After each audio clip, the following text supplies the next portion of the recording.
শ্রীমদ্ ভগবদ গীতা দ্বিতীয় অধ্যায়, নাম সাংখ্যযোগ, শ্লোক সংখ্যা 47।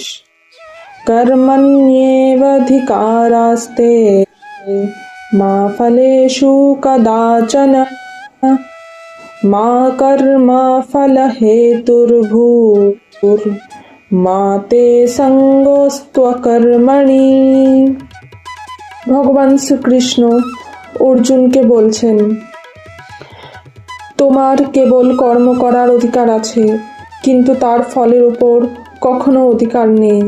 তুমি যেন কর্মফলের কারণ না হও, আবার কর্ম না করার প্রতি আসক্ত হইও না। এই শ্লোকটিতে নিষ্কাম কর্মযোগের শিক্ষা দেওয়া হয়েছে। এখানে ফলাফলের চিন্তা না করে কর্তব্য পালন করার উপর জোর দেওয়া হয়।